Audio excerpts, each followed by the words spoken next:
Students, हमारे YouTube channel में आपका हार्दिक स्वागत है। तो चलिए आज हम लोग पढ़ते हैं ज्यामिति में कुछ विशिष्ट कोण युग्मों के विषय में। आज हम लोग कुछ विशिष्ट प्रकार के कोण युग्मों का जो अध्ययन करेंगे, उनका कंसेप्ट जो होगा वो होगा संगत कोणों के युग्म, जिसे अंग्रेजी में हम लोग करस्पॉन्डिंग एंगल्स कहते हैं। और दूसरे प्रकार के जो कोण युग्म है एकांतर अंतकोणों के युग्म, जिसको इंटीरियर ऑपोजिट एंगल्स के नाम से जाना जाता है। और तीसरे प्रकार के कोण युग्म है तिर्यक रेखा के एक ही ओर के अंतकोणों के युग्म। तो ये तीन प्रकार के कोण युग्मों के विषय में आज हम लोग चर्चा करने वाले हैं। तो हमें इस प्रकार के कोण युग्म का अध्ययन करने से पहले सबसे पहले हमें तिर्यक रेखा या फिर कह सकते हो ट्रांसवर्सल के बारे में जानना होगा, समझना होगा। तो तिर्यक रेखा या फिर ट्रांसवर्सल क्या होता है, चलिए इस बात को जब तक क्लियर नहीं कर लेते हैं तब तक इस प्रकार के कोण युग्मों को समझा नहीं जा सकता। रेखा की परिभाषा क्या है? तो तिर्यक रेखा की परिभाषा है वह रेखा जो दो या दो से अधिक रेखाओं को अलग अलग बिंदु पर प्रतिच्छेद करती है, वह तिर्यक रेखा कहलाती है। जैसे एक रेखा है AB रेखा और एक अन्य रेखा है, मान के चलिए CD रेखा। ये दो रेखाएं हैं। तो ये दो रेखाओं को दो अलग अलग बिंदु पर काटने वाली एक रेखा है, मान के चलिए MN रेखा। यानी रेखा MN देख लीजिए इस आकृति में, रेखा MN रेखा AB को मान के चलिए O बिंदु पर और रेखा MN CD रेखा को P बिंदु पर काट रही है। तो क्योंकि यहाँ पर रेखा MN के द्वारा दो अलग अलग रेखा AB और CD को दो अलग अलग बिंदुओं क्रमशः O और P पर काटा जा रहा है, तो इस वजह से रेखा MN को हम लोग क्या बोलेंगे? तिर्यक रेखा बोलेंगे। मान के चलिए तीन रेखाएं होती, ये और एक रेखा दे दीजिए आप लोग, इसका नाम EF रख दे।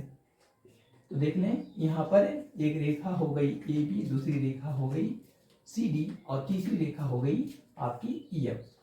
ये तीनों रेखाओं को देखिए, रेखा MN अलग अलग बिंदु क्रमशः O बिंदु, P बिंदु और Q बिंदु पर काट रही है। तो उस स्थिति में भी रेखा MN को तिर्यक रेखा का नाम दिया जाएगा। यानी आप जितने रेखाएं लेंगे तिर्यक रेखा, उन रेखाओं को उतने ही बिंदु पर प्रतिष्ठित करेंगे। आपके मन में एक सवाल उभर रहा होगा कि ये जो ली जाने वाली रेखाएं हैं वो किस प्रकार की रेखाएं होनी चाहिए? वे रेखाएं आपस में समांतर भी हो सकती है और असमांतर भी हो सकती है। हम लोग करेंगे क्या? संगत कोणों के युग्म को पहचानेंगे। याद रखिएगा, जब भी कोई तिर्यक रेखा दो रेखाओं को दो अलग अलग बिंदुओं पर प्रतिच्छेद करती है, तो उस प्रतिच्छेद बिंदु के इर्द गिर्द या चारों ओर कुल मिलाकर 4 + 4 8 कोण निर्मित होते हैं। जैसे उदाहरण में देख लीजिए, यहां पर कोई दो रेखाएं हैं, मान के चलिए वे रेखाओं को हम लोग AB और CD का नाम देंगे। आप लोग अन्य नाम भी दे सकते हो, रेखा AB और रेखा CD। ये दो नाम हमने दो रेखाओं के दे दिए। अब ये दोनों रेखाओं को क्या कर रही है? कोई एक तिर्यक रेखा मान के चलिए वो तिर्यक रेखा MN है, वो दो अलग अलग बिंदुओं पर प्रतिच्छेद कर रही है अथवा फिर काट रही है, और उन प्रतिच्छेद बिंदुओं का नामकरण हम लोग O और P के रूप में कर रहे हैं। तो उस स्थिति में प्रतिच्छेद बिंदु O के चारों ओर तथा प्रतिच्छेद बिंदु P के चारों ओर कुल मिलाकर सामान्य तौर पर 4 + 4 8 कोण निर्मित हो जाते हैं। ये 8 कोण कहां बनते हैं? चलिए इस आकृति में देखते हैं।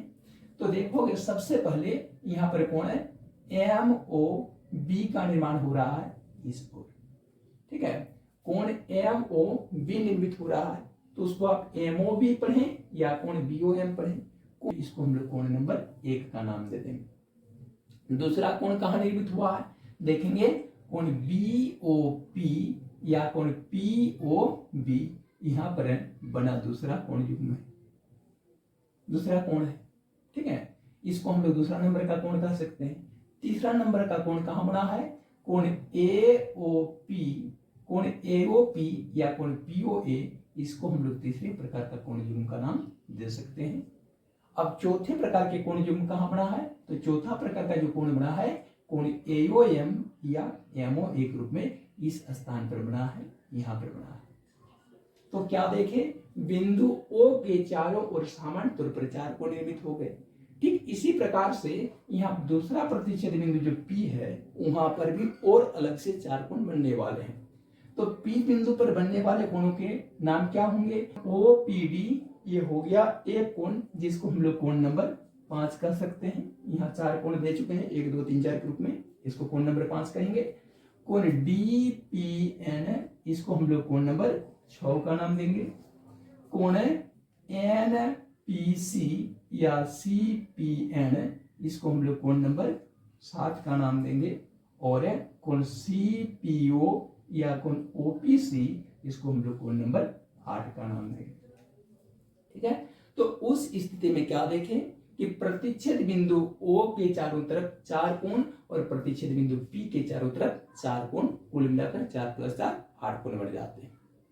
तो उन 8 कोण में 4 कोण हो गए अंतकोण या इंटीरियर एंगल और 4 कोण हो जाएंगे बाह्य कोण। तो यहां पर अंतकोण कौन कौन से हैं, याद रखिएगा, जब कोई तिर्यक रेखा दो रेखाओं को काटती है, वे रेखाएं दो रेखाएं किसी भी प्रकार की हो सकती है। जरूरी नहीं कि ये दोनों रेखाएं समांतर हो, वो असमांतर भी हो सकती है। जैसे दूसरी आकृति में आप इस बात को समझ सकते हो, ये देखिए दोनों रेखाओं को हम लोग असमांतर ले लिए, असमांतर रेखाएं हैं ना, इसी प्रकार से ले सकते हो, असमांतर रेखाएं ले सकते हो। और उनको मान के चलिए एक तिर्यक रेखा MN अलग अलग बिंदु पर काट रही है, O और P बिंदु पर काट रही है। तो उस स्थिति में भी देखिए यहां पर O बिंदु के चारों तरफ चार कोण निर्मित हो जाएगा, 1 2 3 4, और P के चारों तरफ भी चार कोण बनेगा, 1 2 3 4।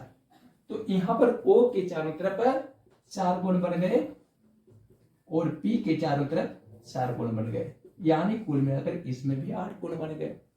तो उनमें से 4 कोण होंगे अंतकोण और 4 कोण हो जाएंगे बाह्य कोण। आपको ये समझना होगा कि ये 4 अंतकोण किसे कहेंगे हम लोग। जैसे इस आकृति में देख लीजिए, रेखा AB और CD के बीच में कौन कौन से कोण निर्मित हुए हैं, कोण नंबर 2, कोण नंबर 3, कोण नंबर 5 और कोण नंबर 8। यानी कोण 2, कोण 3, कोण 5 और कोण 8, ये क्या हो गए, अंतकोण हो गए। क्योंकि बाह्य कोण कौन कौन से हैं या एक्सटीरियर एंगल्स कौन कौन से हैं। तो यहाँ जो ली गई आकृति है उसमें से बने जो 8 कोण हैं, तो उसमें 4 अंतकोणों को अगर छोड़ दें हम, तो बाकी जो शेष बचे 4 कोण हैं वे बाह्य कोण या फिर एक्सटीरियर एंगल्स। तो बाकी बचे 4 कोण कौन कौन से हो गए, तो बाकी बचे 4 कोण हो गए इस आकृति में देखिए, कोण 1, कोण 4, कोण 6 और कोण 7। इस आकृति में भी कोण 1, 4, 6 और 7 को आप लोग बाह्य कोण के रूप में पाएंगे। ठीक है, तो यहाँ पर हो गया कोण 1, कोण 4, कोण 6 और कोण 7, ये क्या हो गए, बाह्य कोण के रूप में प्रदर्शित हो गए। तो चलिए मैटर को आगे बढ़ाते हुए कॉन्सेप्ट को क्लियर कर दें। सबसे पहले हम लोग संगत कोणों के जुग्म या फिर कॉरेस्पॉन्डिंग एंगल्स को समझने वाले हैं। तो ये संगत कोणों के जुग्म होते क्या है, किस प्रकार के कोण युग्म को संगत कोणों का जुग्म कहा जाएगा, कॉरेस्पॉन्डिंग एंगल्स कहा जाएगा। तो इसके लिए हमें जानना चाहिए संगत कोणों के जुग्म, संगत कोणों के जुग्म की 3 शर्तें होती है। उन तीनों शर्तों का जो भी कोण युग्म परिपालन करेंगे वे कोण युग्म क्या कहलाएंगे, संगत कोणों के जुग्म या कॉरेस्पॉन्डिंग एंगल्स कहलाएंगे। तो पहला शर्त उसमें क्या है संगत कोण की, संगत कोणों के जो जुग्म होंगे वो तिर्यक रेखा के एक ही ओर होंगे, एक ही साइड में होंगे, अलग अलग साइड में नहीं हो सकते हैं। समझ पा रहे हैं। जैसे यहाँ पर इस आकृति में यदि आप कोण नंबर 1 का संगत कोण ढूंढें तो सबसे पहले देख लें कि इस आकृति में कोण नंबर 1 जो है वह तिर्यक रेखा के किस ओर स्थित है। यहाँ पर तिर्यक रेखा कौन सी रेखा, MN की दाईं या RHS में स्थित है, क्या चीज, कोण नंबर 1। तो याद रखिएगा कोण नंबर 1 का जो संगत कोण होगा वह तिर्यक रेखा के दाहिने ओर ही होगा, बाईं ओर नहीं होगा। कोण नंबर 1 के लिए संगत कोण का जुग्म क्या होगा, तो देखिए कोण नंबर 1 की जो स्थिति है वो तिर्यक रेखा के दाहिनी ओर है। तो उस स्थिति में उसका संगत कोणों का युग्म तिर्यक रेखा के बाईं ओर नहीं बल्कि दाहिने ओर ही होगा। चाहे दो कोण नंबर 5 और कोण नंबर 6 की ही स्थिति तिर्यक रेखा के दाहिनी ओर है, बाकी जो कोण नंबर 4, 3, 8 और 7 देख रहे हो वो तिर्यक रेखा की तो बाईं ओर है। तो उस स्थिति में कोण नंबर 1 का संगत कोण का युग्म अगर हो सकता है तो कोण नंबर 2 हो सकता है, अथवा फिर कोण नंबर 5 हो सकता है, अथवा फिर कोण जो दूसरा शर्त है वो कुछ इस तरह का है कि किसी एक अंतकोण का संगत कोण बाह्य कोण और किसी एक बाह्य कोण का संगत कोण अंतकोण होता है। समझ पा रहे हैं? यानी जिस कोण का आप संगत कोण ढूंढने जा रहे हैं सबसे पहले उसको पहचाने कि वह अंतकोण है अथवा फिर बाह्य कोण है। तो जैसे कि अभी आप लोगों को अंतकोणों के विषय में बताया, तो यहाँ पर क्या देखें कि कोण नंबर 1 की जब हम लोग बात कर रहे हैं, 1 का जब संगत कोण का युग्म देखोगे तो 1 की स्थिति क्या है? अंतकोण की बाह्य कोण के रूप में है, तो बाह्य कोण के रूप में है। देख लीजिए यहाँ नंबर 1 की बात कर रहे हैं तो कोण नंबर 1 क्या है? एक बाह्य कोण है।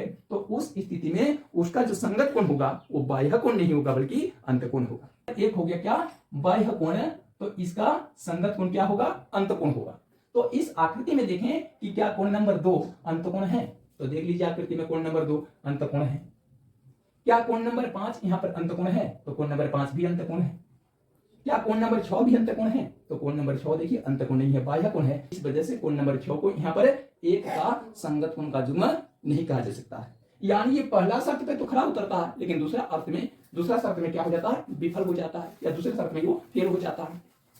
अब देखना है इसका और एक शर्त है जो कि इसका अंतिम शर्त है, और ये तीनों शर्तों का जो भी कोण युग्म परिपालन करेंगे वो कोण युग्म आपस में संगत कोण के युग्म या करस्पॉन्डिंग एंगल्स कहलाएंगे। ठीक है, तो यहाँ पर इसकी तीसरी शर्त क्या है? संगत कोणों के युग्म की जो तीसरी शर्त है, संगत कोणों के युग्म जो होते हैं वो रेखिक युग्म नहीं होते हैं। देखिए यहाँ पर कोण नंबर 1 के लिए जो 3 शर्तें हमने निर्धारित की उसमें कोण नंबर 2 और 5 ही अभी तक शर्त में खरा उतरा है। पहला शर्त और दूसरा शर्त को परिपालन करने के लिए कोण नंबर 2 और 5 ही उपलब्ध है। लेकिन कोण नंबर 3 की बात रखते हैं कि संगत कोणों के युग्म रेखिक युग्म नहीं होते हैं। तो अब आकृति को देखिए, क्या कोण नंबर 1 और कोण नंबर 2 रेखिक युग्म बना रहे हैं? अगर बना रहे हैं तो कभी भी कोण नंबर 1 का संगत कोण नंबर 2 नहीं हो सकता है। ठीक है, और अगर नहीं बना रहे हैं तो उस स्थिति में कोण नंबर 1 का संगत कोण नंबर 2 और कोण नंबर 2 का संगत कोण नंबर 1 हो जाए। वही बात कोण नंबर 5 के साथ है। क्या कोण नंबर 1 और कोण नंबर 5 मिलकर रेखिक युग्म बना रहे हैं? अगर बना रहे हैं तो ये फिर संगत कोण के युग्म नहीं हो सकते, और यदि नहीं बना रहे हैं तो उस स्थिति में कोण नंबर 1 और 5 एक दूसरे के संगत कोण के युग्म या करस्पॉन्डिंग एंगल्स हो जाएंगे। तो इस आकृति में देखिए जो कोण नंबर 1 है, कोण नंबर 1 और कोण नंबर 2 ये दोनों ही जो कोण हैं वो आपके रेखिक युग्म का निर्माण कर देते हैं। तो चूंकि कोण नंबर 1 के साथ कोण नंबर 2 क्या बना रही है? रेखिक युग्म बना रही है, इसलिए कोण नंबर 1 के लिए संगत कोण का युग्म कभी कोण नंबर 2 नहीं हो सकता। तो लिस्ट में शेष बचा कौन सा कोण है? ना कोण नंबर 5। तो इस प्रकार से इस आकृति में कोण नंबर 1 और 5 की जो जोड़ी होगी वो संगत कोणों की जोड़ी हो जाएगी।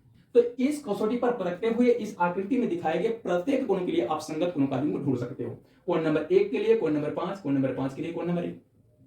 उस प्रकार से कोण नंबर 2 के लिए संगत कोण का युग्म बन जाएगा कोण नंबर 6, और कोण नंबर 6 के लिए संगत कोण का युग्म कोण नंबर 2। कोण नंबर 4 के लिए संगत कोण का युग्म बनेगा कोण नंबर 8, कोण नंबर 8 के लिए संगत कोण का युग्म बनेगा कोण नंबर 4। कोण नंबर 3 के लिए संगत कोण का युग्म बनेगा कोण नंबर 7, और कोण नंबर 7 के लिए संगत कोण का युग्म बन जाएगा कोण नंबर 3।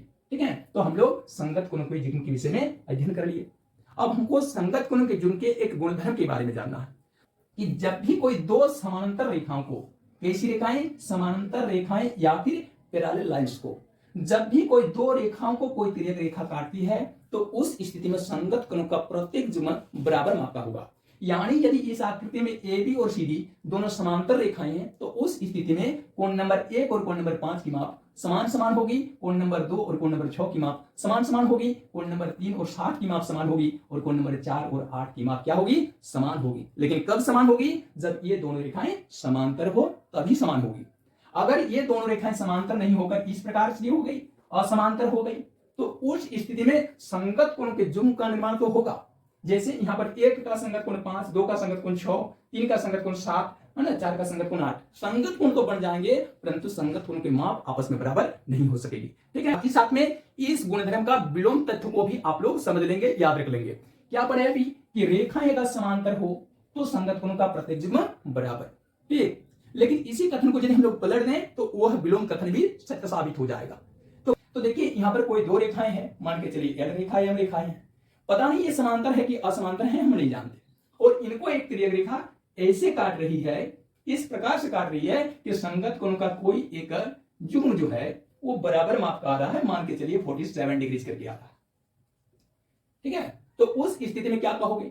यहां पर तो हमें पता नहीं है कि किस तरह की रेखाएं हैं, समांतर है कि असमांतर है। तो ध्यान दीजिएगा, कोई दो रेखाओं को जब कोई तिर्यक रेखा इस प्रकार काटे कि संगत कोण का कोई एक युग्म बराबर माप का आ गया हो, तो उस स्थिति में सीधा जानिएगा कि ये दोनों रेखाएं एक दूसरे के समानांतर में है, पैरेलल में है, इसमें कोई दो मत नहीं है। ये दोनों रेखाएं क्या हो जाएगी? समांतर।